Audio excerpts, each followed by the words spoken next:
And I'm missing a lot of other things. We actually just hired 10 new firefighters, and they completed recruit training last week. They graduated on Friday, and that's pretty substantial for us. That's a big class. Usually we hire what I call onesies and twosies, and to hire 10 folks at one time is a huge accomplishment, and they're a tremendous group, and we're excited about the future they have at the department.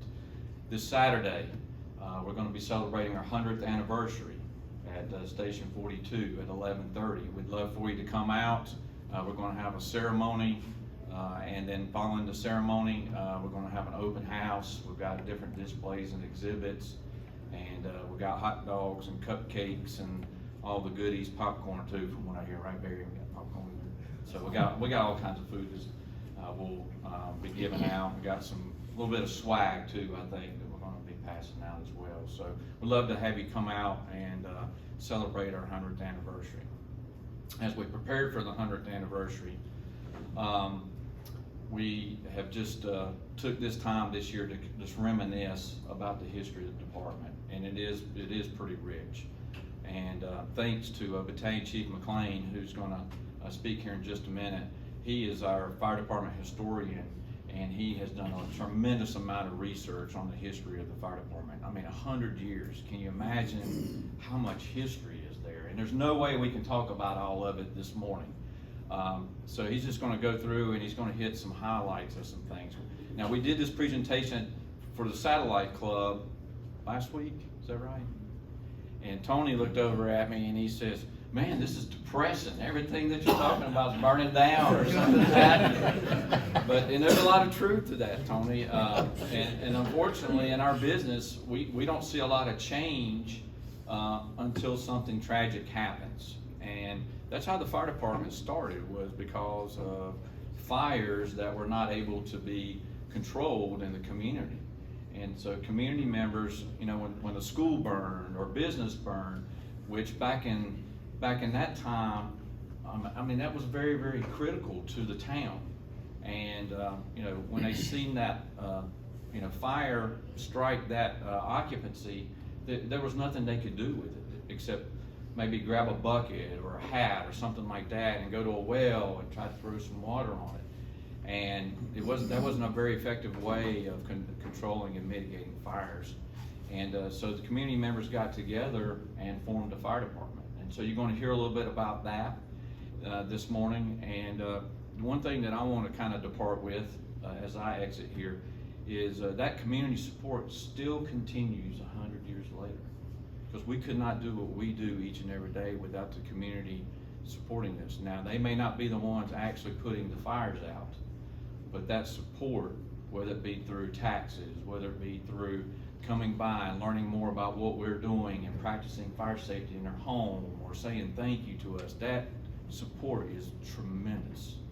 And we just can't thank you enough for what you do for us.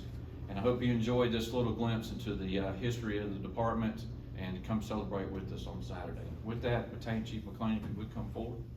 Chief, could you reiterate when the centennial is? Saturday, this Saturday, 11:30. 11:30. Yes. And that's at Department 12? At Station 42 on Highway 66, across from Out West Steakhouse. The brand new one. Okay. The newest one. Thank you. Everybody, this is Battalion Chief McLean.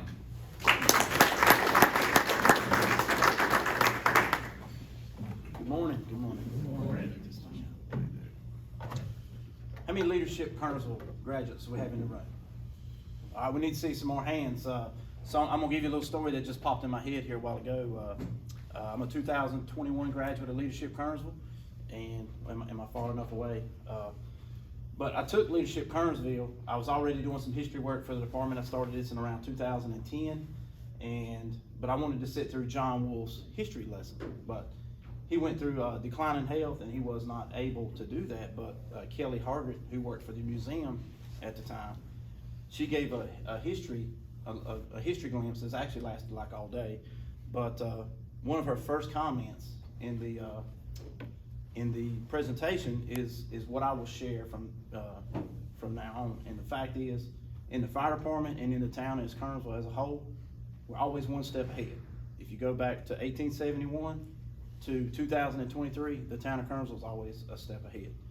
So let's go back to 1871. I think it's like 14 acres. There's not a big population here in Kernersville, but the North Carolina Railroad was coming through town. So the Kernersville citizens, they collected $10,000 and paid for 4 miles of railroad tracks to connect Kernersville to the railroad. And that's a major step, because I live in a county where there's no railroad tracks. Anybody know where Yadkin County is? You probably don't know where that's at, right? It's not on the map, because the railroad was the only reason it put Kernersville on the map. It was right between Greensboro and Winston-Salem. 4 mile section, $10,000. So today that'd be about $235,000. So you can't put 2 feet of railroad track down for that now. But anyway, let's go back. As you know, our fire department started in 1923. So we're gonna take a little step back in town to around 1905. So there's really no mention of, there's a few things. The fire was very scary back then. Everything was built of wood. One fire could actually devastate the whole town. It could burn the whole town down with the right winds, conditions, and things like that. So we know we had some fire protection prior to 1905, and I'm gonna read an article out of the Charlotte Observer on December 29th, 1905, and I won't get, I don't have very many articles to read. We're gonna touch things through 100 years here, but the hook and ladder truck house and all the firefighting apparatus possessed by the town of Kernersville was destroyed last evening by fire, entailing a loss of several $100s. It seems that Maple Penix, who's the great uncle of Alderman Joe Penix, went into the truck house to get some gasoline for the town's new street lights. So we had new street lights at the end of 1905. In some way, the gasoline released fumes, caught fire and exploded. The frame building caught fire, burned to the ground. None of the ladders or truck were saved. So Kernersville was without any fire protection, and the 2 boys that was in there, they escaped without injury.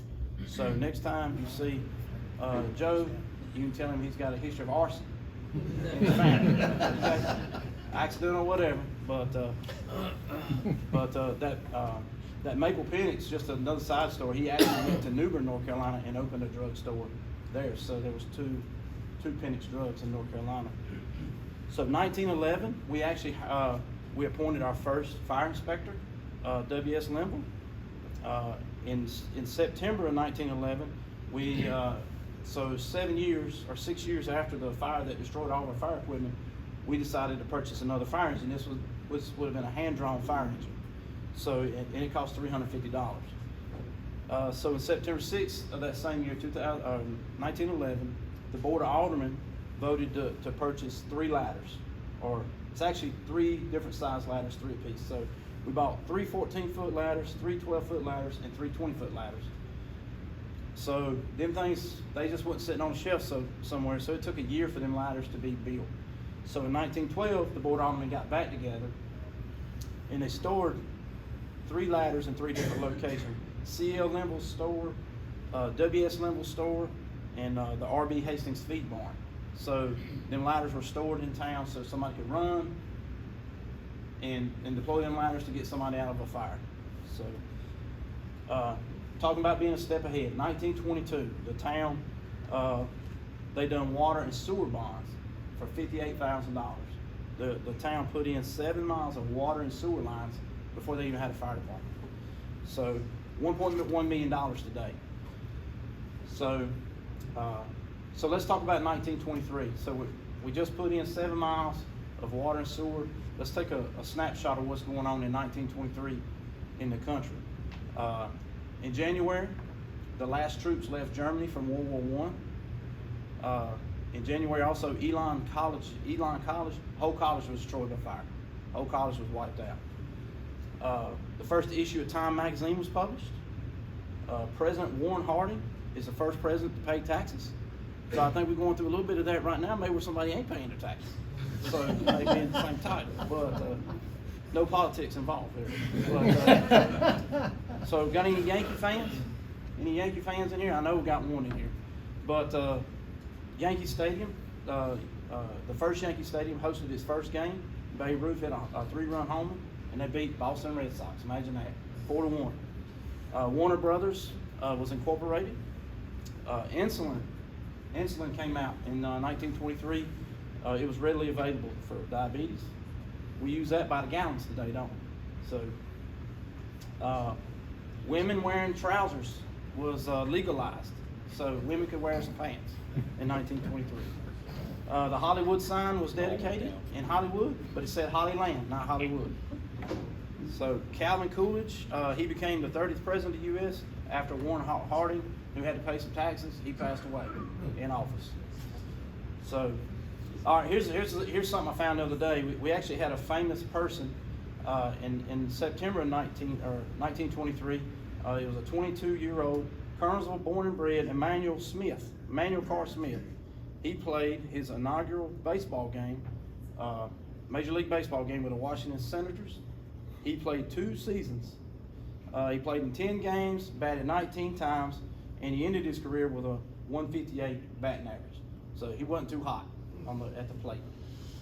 But October 15th, we're going to go back to the Yankees. They actually won the World Series. They beat the New York Giants in four games, and they won their first World Series title that year. So if you're a Yankees fan, 100 years is a good year. So the presidential address in December, it was the first time it was ever done on radio. So, all right, the Board of Aldermen in 1923, Mayor Limble, A.N. Limble, Mayor Pro Tem, O.L. Joyner, G.G. Kerner, J.L. Hepler, Vance Fulk, and J.A. Watson. Sam Vance, he would eventually become mayor in 1923. He actually signed for our fire truck later in the year. Get to that in just a little bit. But so in June of 1923, the Board of Aldermen met, and they decided to purchase a motorized fire truck for $6,500. So once again, before there was ever a fire department, they were already buying a fire truck. So on November 5th, which is 100 years from this coming Sunday, they organized the Kernersville Fire Department and made Ned R. Stewart the fire chief, who owns Stewart Motor Company. November 23rd of that year, the truck was shipped. It's not like today where we're waiting on 3 years for, if you order a fire truck today, it's about 3 years for it to come in. But that truck was shipped in 4 months, and it arrived in Kernersville by train, which our people paid for, several years before, 50 years before, and it arrived by train on December 8th, 1923. 1926, the fire department had only ran 4 calls, had $2,800 worth of damage. And we're gonna skip through some years here so we can get moved. I know y'all got to go to work, right? So 1927 was our first mutual aid call. Anybody ever heard of Gilmer's Department Store in Winston? It's big. It was around. I remember as a kid, but we actually sent our fire truck to Winston. They had a big fire there, and that was probably big news. I bet them guys talked about that for a long time. But 1933. Anybody want to take a stab what our operating budget was? $295. That's perfect. That's right. So 1956, Kernersville Lumber Company burnt. $80,000 damage. 1963, Ned Stewart stepped down. He was our fire chief for 40 years. 40 years he stepped down, and they appointed Ollie Clark. He was the fire chief.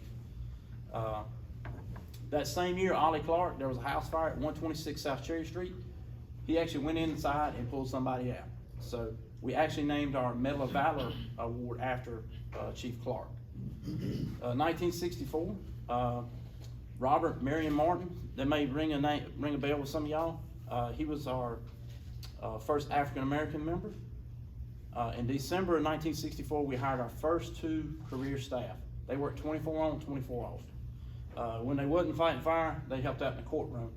So they were pretty flexible. In 1965, Marion Martin, I think before that he actually worked for the police department as a dispatcher. We hired him as our first African-American firefighter. So think about things in 65. I wasn't there. I'm not saying any of y'all was, but I'm just saying that just think about, Kernersville again, one step ahead. 1965, we hired our first African-American firefighter. So, a few months after Mary Martin started, he was actually working on March 8, 1966. There was a house fire in the 100 block of Beard Street. The father, they were asleep in the house. The father woke up, the house was on fire. Him and his wife was burnt severely, and they lost 2 kids, a 10-month-old and a 22-month-old. But Mary Martin was working that night, or that day, and the guy actually ran to the fire station right across the street, and he sounded the alarm. Fire Chief Ollie Clark and David Limble, once again, they suited up and went in and pulled one of the kids out. One of the kids was didn't make it out, but they did rescue one kid. He did pass away a little later. So, 1968, Forsyth County Ambulance put their first paramedic unit in the county. Put it here in Kernersville. 1969, Wayne Porter became our first full-time paid fire chief. In 77 in June, we opened 2 stations. So the South Park Drive Fire Station came on board in 1977. 1981, does anybody remember the largest fire ever happened in town, Kernersville? Yeah, y'all know that, right? So that fire came in at 700 North Main Street. 525 people were left jobless. The fire came in at 11:59. We were on the scene at 12:01. So we were right on the spot with our one paid guy. So we were right there. It looked like hell. I think that's what was in the newspaper. So it should be. I don't know if I had that on there or not, but anyway, over 200 firefighters came to Kernersville that day, and from 17 different departments, $1.4 million in damage. It stood for a long time as one of the highest dollar loss fires in North Carolina. So in 1984, we built our fire station at Bodenhammer Street. It was a lot smaller then. $225,000 for that new fire station. It's still there today. That next month, Jimmy Bear, anybody know Jimmy Bear? He was our fire chief. He was named our fire chief. He would stay fire chief for 22 years. So Jimmy came in February, and I called Jimmy on the end of his career, but man, he was a fireball when he came on. He was pushing change. He'd done a lot of change for our department. But right after, in September, he took office in February, but in September, we had a big incident. Anybody remember that? September 1984? Helicopter crash. So we had the water tower from the 20s was being torn down in the 100 block of North Main, and a guy got hung up there. We couldn't get him, so they called a ladder truck from Winston. People tried to climb up there, and actually one person made it, but he couldn't get above the person to get him down. So they brought a helicopter in, and the guy had actually passed away before the helicopter got there. So they were trying to retrieve the body, and the tail rotor come in contact with the tank and crashed. Killed the pilot and a Winston Rescue Squad member that was in the helicopter. So big news. You can still find the news reports on that today. So we're going to skip on to 1995. We started running medical calls. We went to our EMT defibrillation service, which we still do today, where we can defibrillate hearts. We can do a lot more than just that today. One month later, we actually had a save at Captain Tom's Seafood. We had 4 guys on the engine on a Sunday afternoon, and they defibrillated a gentleman and got him back. So that paid for itself 1 month later. In 2000, Fire Station 43 on West Mountain Street opened, and in July that same year, we opened up another Engine 44 in the Beeson's area of that same year. The Caleb's Creek project, which is really blossoming now, was supposed to take off in 2000. We had already hired some people, put another, because it was supposed to explode. But the economy ups and downs, and it's just now happening today. So in 2003, Captain Terry Krause at the time, who would later go on to be fire chief, he got the first ever Medal of Valor for actions to save a life off duty. 2006, Fire Chief Jimmy Bear retires after 23 years as chief. in February 8th, and I know you know this name, Neil Stockton, he was named fire chief, right? Everybody knows Neil, right? So he held the reins until Walt Somerville became fire chief in 2008. In 2009, there was a house fire on Union Cross Road that exploded, 1389. That was in the news. We received national news coverage. We had people calling us from all over the world at the fire station asking about this house that exploded because police dash cam had got it. It was on CNN. So we were pretty popular. We had 15 minutes of fame. We actually had a fireman injured in that. A few from Winston, and then a Kernersville fireman was actually injured in that fire. So, November 7, 2012, Fire Chief Walt Somerville, he passed away in the line of duty. And in January of that year, Fire Chief Terry Krause took the reins. He became Fire Chief. 3 years, then Chris Langham, y'all know that name, right? Chris Langham was Chief. 2018, we had 2 firemen during Hurricane Florence rescue a couple of people that were stranded in high flood water. So our Medal of Valor Award was issued twice. It's on 3 times in the whole 100 years that's been done. In June 19th, we moved into our new fire station, or June 2019, we moved into our new fire station on 66. And in July 1st, Scott Alderman, he became fire chief in 2019. Y'all know him? That's when I went downhill. Yeah. So 2021, I always want to brag on what goes on here in town. But we have our first responder memorial parking seat up at the 4th of July Park on Bowdoin Street. Stopped by there one day. We dedicated a piece of the World Trade Center tower. We got a piece of it up there.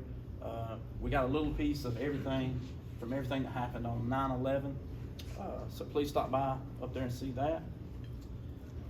In 2022, last year, we entered into a contract with Beeson's, that's leading on to the expansion today. So we actually put a truck back into Beeson's fire station, and we're cohabitating, and that is really working out great. 2023, do you think we'd be taking a breath? Man, it is wide open. In June, we done a transition ceremony the chief just talked about with Colfax. We actually ended up promoting 3 more battalion chiefs a day. So we have 2 battalion chiefs a day, which is sometimes not enough, if you believe it or not. But we done the groundbreaking for that fire station at Beeson's, the upgrade. We replaced all of our badges this year. So with the 100 years, we redone our badges. We had a new fire truck come in this year. Our class 1 insurance rating, which we talked about earlier, and that's it. I do want to talk about just one little thing here. We have one artifact left from day one, and that's our fire engine. That 1923 fire engine. We sent it off last year, May of last year, to be restored. It's still not done. So it's headaches. So it's headaches on that thing some days.